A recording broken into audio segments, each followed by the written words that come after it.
40 for Rateable Crest Titans.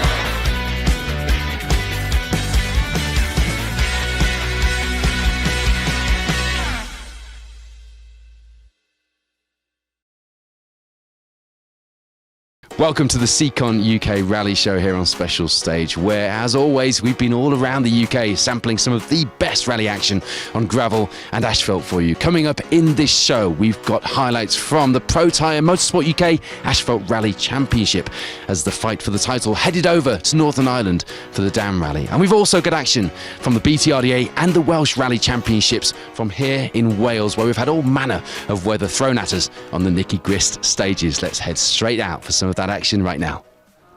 Time to kick up gravel in some of the most iconic rally stages in the UK then. And it will be the early lead in the event for Elliot Payne and Tom Woodburn. They open up a small 8-second lead by the end of the morning. By no means comfortable. They were trying though and pushing that Mango Go Fiesta to its limits out there on the stages. Chasing them down though, as you might expect, would be Matthew Hurst and Declan Deere. They were fresh from their fantastic result last time out, brimming with confidence, keen to keep up the momentum and put some more points on the board here at round 5.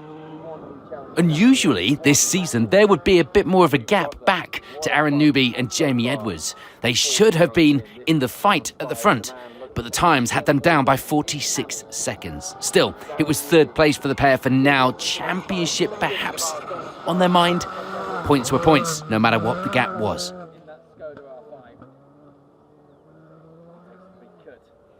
Another crew clearly pushing the car to the limit will be Russ Thompson and Stephen Link, but then we're used to that. They were getting everything they could out of that blue Evo, lying in 4th place by the end of the morning. For Alistair Ginley and Craig Thorley, it will be 5th. The times were close though, with Thompson only 4 seconds back from Newby and Ginley only 4 seconds back from Thompson. Not bad for a full morning's rallying on these classic Welsh stages.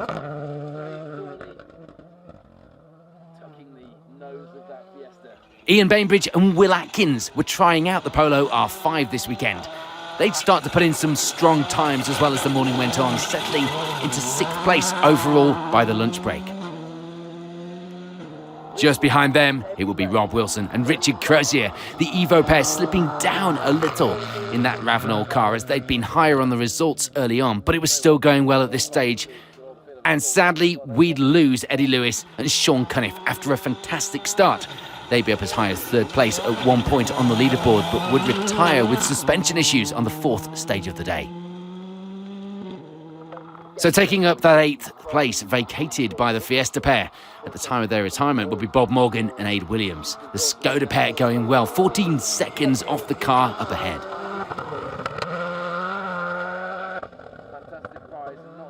Six seconds back in the Fiesta, and in 9th place overall were Gavin Edwards and Caron Tomlinson.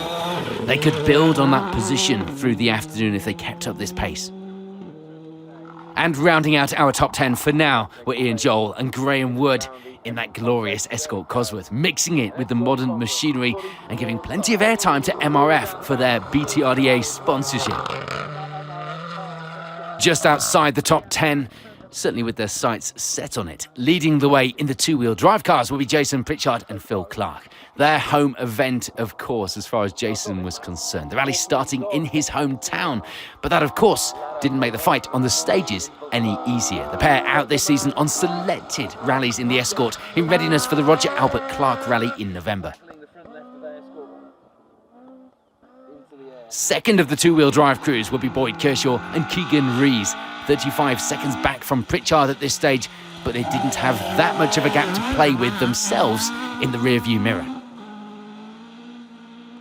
Because chasing them down will be Robert Goff and Paul Morris, not the Escort you want to see when you look up and look behind you. Only 4 seconds the difference, and as we have seen so many times from previous rounds, neither of these will be giving up an inch.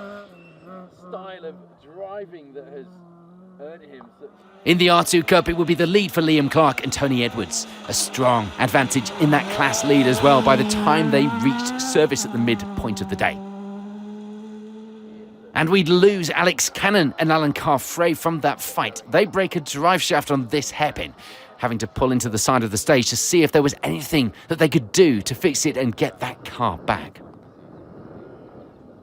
And once again, the Bronze Star will be emphatically led by the Nova pairing of Nigel and Kaz Jenkins. They managed, in fact, to open up almost a minute of a lead by the midpoint of the day. Second would be Dale Glover and David Smalley. They were certainly trying hard and would end the morning with that second place in the class and a small advantage as well. And so good to see that Alpha Sud running well and running fast.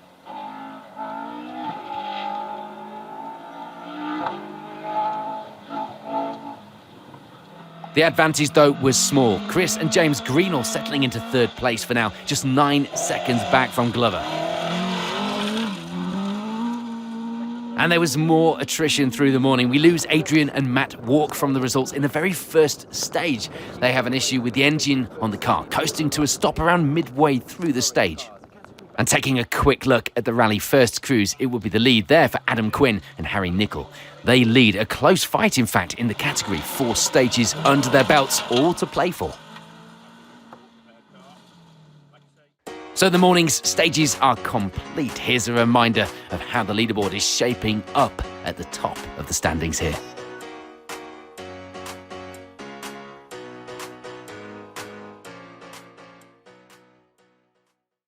Into the afternoon stages, our competitors went then, and there would be no change in that rally first fight. Adam Quinn and Harry Nichols keeping hold of that position to take maximum points.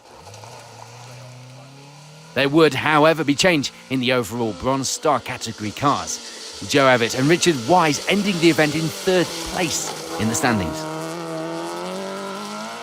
Second wouldn't change though. Delighted to see that Alpha Sud finishing. Dale Glover and David Smalley keeping the car going to the finish to take a well-deserved and not before time second place in the Bronze Star this weekend. That, of course, left Nigel and Karen Jenkins to take maximum points this weekend, extending their lead at the top of the category for the season so far as well. No change in the leaderboard for the R2 Cup through the afternoon. Liam Clark and Tony Edwards keeping hold of that lead to take victory in the category by the end of the Nicky Grist stages. In the two-wheel drive, though, there was a bit of a switch around on the leaderboard. Boyd Kershaw and Keegan Rees unable to hold on to their second place despite a big push to end the event and would have to take third. It was good enough, though, to keep them in the fight and indeed in the lead of the championship after this round.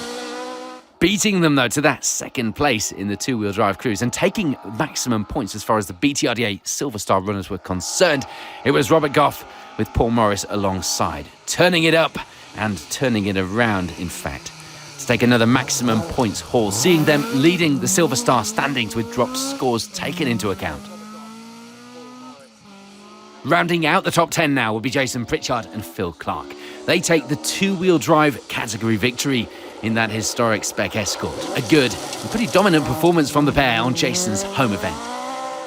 Frustratingly, there was more attrition into the afternoon. We lose Ian Joel and Graham Wood. They retire the Escort Cosworth on stage 7. Thankfully, passing a few of our cameras before they did. There wouldn't, though, be any change for Gavin Edwards and Karen Tomlinson in 9th place overall. They keep hold of that spot to the finish, and they do so without any drama to report. And indeed, there'd be no change either for Bob Morgan and Aid Williams. They take that Skoda to the finish ramp of the rally, 8th place on the leaderboard. For Rob Wilson and Richard Crozier, it will be 7th. They have a good run through the afternoon to take that position overall, but finish 3rd of the Pirelli Welsh Championship Cruise as well for this weekend. And all being told, things seem to have gone well for Ian Bainbridge and Will Atkins in that new car. They still had a bit of learning, a bit of tweaking, shall we say, to go if they wanted to be fighting at the top of our leaderboard, but it was certainly a good start. As far as the results at the top of the leaderboard go then, it would still be 5th place overall for Alistair Ginley and Craig Thorley. A consistent pace all day, giving them a good haul of points by the finish. The top of the standings somewhat resembled the overall standings for the season so far as the points tallies were concerned. Russ Thompson and Stephen Link ending the event in 4th overall with the class victory for B13 as well.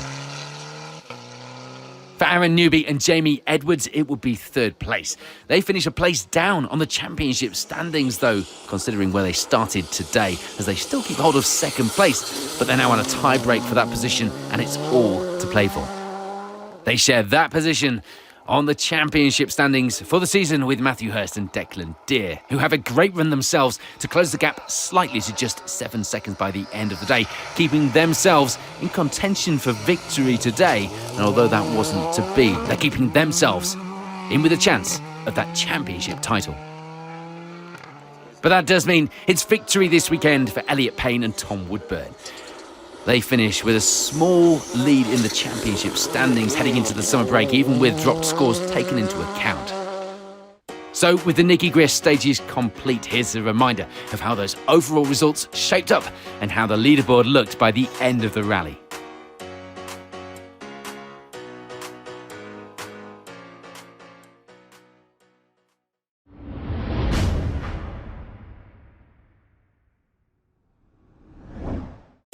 The Carryduff Forklift Down Rally would see the crews from the Pro Tyre Motorsport UK Asphalt Rally Championship join forces with the Northern Irish Championship on some iconic stages, and it all kicked off with a ceremonial start in glorious Lisbon city centre on Friday evening.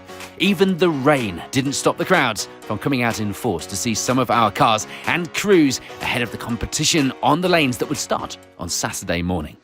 In stark contrast with the day before, it would actually be dry out there on the stages to start the day, and leading the way after the first loop would be Catherine McCourt and Brian Hoy. They get themselves a 14-second lead built up going into service. Second place would be Desi Henry and Paddy Robinson in the Citroën. A good variety of cars filling the top 10 here on the Down Rally, with a number of manufacturers represented, and each of them looking to have their strengths over the various stages. For Johnny Greer and Niall Burns, it would be third. Sponsor of the event with Carryduff Forklift, Johnny would be looking for a strong result here this weekend. The third step of the podium was a great start with the championship in his sights. Ewan Thorburn and Keir Beaton would be the first of the non-Irish crews on the results at this stage. This was only their third time out in the Polo R5, and two of those were on the Jim Clark Rally weekend. So it was a great start. They were clearly enjoying being behind the wheel of that car. It was a similar Polo as well for Jason Mitchell and Patrick McCrudden, taking fifth place for now. They were going well and only 4 seconds back from Thorburn after 4 stages. This weekend was, of course, a round of the Pro Tyre Motorsport UK Asphalt Rally Championship, and leading the way in that now will be Neil Roskell and Andrew Roughhead. That almost wasn't the case, though. They had a bit of a moment on the first stage that could well have ended much worse. A little time lost, perhaps a little bit of face loss, given we caught it on camera, but still going. And that is more than could be said for Callum Black and Jack Morton, their closest championship rivals. They'd been up in second place overall, and they were pushing hard, it was clear to see. But on stage 4, it would all go wrong. They'd get caught out, putting the car off on a 90 right. It didn't look too much, but the car was embedded in the shrubbery, and there were some trees in there, causing too much damage to continue. For Joe McConical and Kieran Geeney, it would be 7th place overall. The Citroën pair only a single second behind Roskell, so that would be a battle to watch into the afternoon stages. Second of our Pro Tyre Championship crews at this stage would be this man, Steve Wood and Rob Fagg alongside. Steve's out in the new Citroën for the second time this weekend, so it was still all quite new, although looking at the amount of Citroëns in the top of the leaderboard, it could well be the car to have on lanes like these. Jason Dixon and Martin Brady were putting in some good times to move slightly up the order as the morning went on, ending stage 4, 9th place overall in the Fiesta.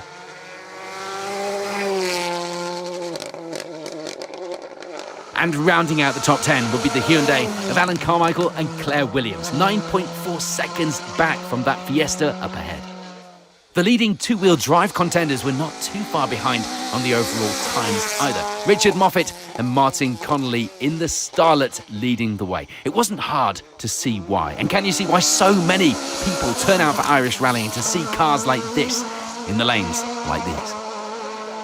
Second of the two-wheel drive crews would be Donald Sweeney and Kyle Diffin. Another crew clearly pushing hard in that Toyota Corolla AE86. Another stalwart of Irish rallying, around a half a minute back from the starlet, and very entertaining. And third of the two-wheel drive crews will be Damien Toner and Aidan Gallagher, themselves a further 14 seconds back in that position. So the morning stages in the shadow of the Mourne Mountains here in Northern Ireland are complete. Here's a look at how the overall leaderboard is shaping up here in Lisbon.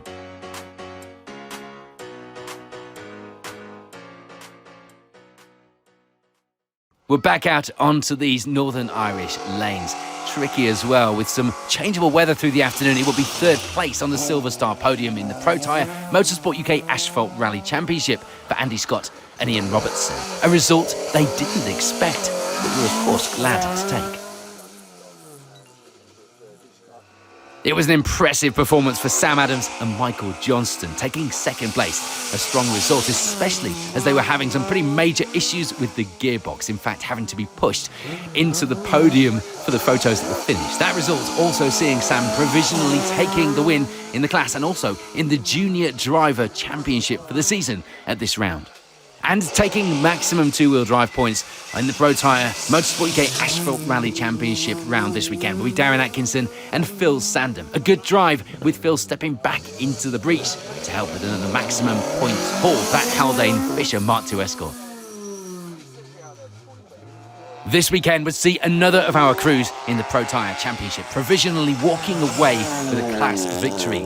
Will Hill and Richard Crozier in the Fiesta Rally 3 doing exactly what they needed to do, putting in some good times on these Irish lanes to take 26th overall. They came here third in the overall championship. Let that sink in. We saw the Pro Tyre Championship two-wheel drive podium then, but what about the event overall? Well, there wouldn't be any change there with Damien Toner and Aidan Gallagher taking third in the Escort. Second place would remain the same as well. Donald Sweeney and Kyle Diffin taking that position and still pushing hard to the finish in their Corolla. There'd be no stopping Richard Moffat and Martin Connolly though, much to the delight of the spectators. They finished the rally as our fastest two-wheel drive crew and just outside the top of the overall results in 12th. Back to the top 10 then, and there'll be no change for Alan Carmichael and Claire Williams. They take the 10th spot in the Hyundai this weekend. Despite a massive jump in Hamilton's Folly. After what happened last year with Bonnet flying up, you'd think he'd be more careful. It will be a few places lost for Neil Roskell and Andrew Ruffhead. They end the event in 9th overall, but more significantly, it drops them back to second in the Pro Tyre Championship standings after this round. And what a close fight it had been. Steve Wood and Rob Fagg coming out as victors in the championship podium with a victory of just 0.1 of a second over Roskell after 8 stages. For Jason Dixon and Martin Brady, it will be 7th place. The Fiesta pair gaining a few positions through the afternoon to finish in that spot. And it would also be a place gained on the leaderboard for Joe McConigal and Kieran Geeney as well. They move up a position to take 6th place by the finish in that Citroen. Ewan Thorburn and Keir Beaton would lose a position on the overall leaderboard through the afternoon, but it had been close. They drop back to 5th place now, only 2.1 seconds back from the crew up ahead. And that crew up ahead would be Johnny Greer and Niall Burns, uncharacteristically not at the front of the field, but they had a championship to keep their eyes on, and they did what they needed to do to take the Northern Irish Asphalt Championship with that 3rd place. A good result on their home rally and a fantastic celebration, no doubt, in store here in Lisbon. On to the podium places then, it will be 3rd place for Jason Mitchell and Patrick McGriffin, gaining some positions through the afternoon to take that final step on the podium in the Polo.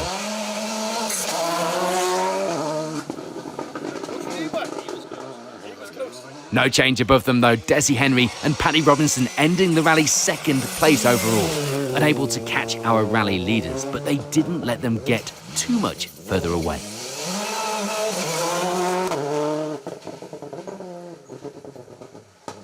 But that means it's victory for Catherine McCourt and Brian Hoy. A strong lead that they'd held throughout the rally, to be fair. securing Cathan his first victory in a number of years, and a significant one as well on the asphalt amongst some stiff competition. So with the Carried a Forklift Down rally complete and some fitting entertainment out there on those Northern Irish lanes, here's a reminder of how those overall results looked by the end of a gruelling day of competition. Catherine, what an event and what an atmosphere here in Lisbon city centre to see you take the top step of the podium here on the Down Rally. Yeah, no, it's good. Hey, look, we led the rally from the start of the day, and it's been a good event for us. The weather has threw a few curveballs in, but no, we got there in the finish up, so no, we're very, very happy with our day. Some fast crews out there today, and of course you shared the billing with the Motorsport UK Pro Tyre Asphalt Rally Championship crews as well, and they kept you honest earlier in the day. They were hot on your heels, but as you say, you did take that lead early on and you managed it. How difficult was it when the rain started to come, because you must have been on the wrong tyres at points? Look here, I suppose there was never going to be a tyre that was perfect for all day today, but no, we made a good job. We stayed on a slick most of the day, and I think the heavier rain come in the last two stages, which just, look, at that time we were well enough in front, so we were fit to manage it as best we could, you know. But no, happy out with everything, and as you say, the competition here today was good. So it's good to be fit to know that you're fit to mix it with the top. So happy with that. The Polos and the Citroens looked a little bit more stable out there, particularly in the more bumpy sections. The Fiestas just looked a little bit more of a handful, but all being said, you did seem to have the handling set up a little better than others. But fair to say that it was hard to hang on to at times? Look here, I suppose it's like everything. Every car has pros and cons, and I suppose from a point of view of me, I've nearly tried them all now. So here, I like the Fiesta. Some people like different cars, but they all are similar. So here, it's good racing. Certainly done the business for you today. Congratulations. Yeah, thank you. Steve, cracking result. We know you go well here. You showed us that last year. Last year, your title fight actually came on fire here, didn't it? It's not going to happen this year, given the rounds we've got left, but what a day.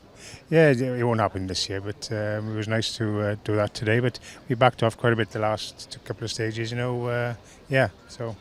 The Citroen seemed like the car to have today. I know it's a new car to you, second event in, but it looked a lot more stable than the Fiestas out there. And that World Rally car of yours would have been quite a monster out there in those lanes today, and with the weather as it was. Yeah, the Fiesta would have been a beast today over them jumps and conditions. But I was just telling him, the best thing he can do now is get one of these Citroens. Yeah, well, do you know what? He's taken advice like that in the past, so let's see what happens. Congratulations on victory and a great atmosphere to celebrate it with here in Lisbon City Centre. Thank you all very much. Thank you. Well, from the gravel of Wales to the asphalt of Northern Ireland, the rain did come in the end in fits and starts throughout the day, and what a dramatic day it has been. It's now coming down pretty heavy at the finish, but that's okay. We're home and just about dry. What a fantastic spectacle this event has been. It's been dramatic on and off the stages. The atmosphere here in the city centre has been utterly glorious, and I've got to say, to see Lisbon City Centre getting behind the event like this, local businesses, local people showing their passion for the sport, it's been a fantastic weekend and a great way to end the show. Thank you for watching.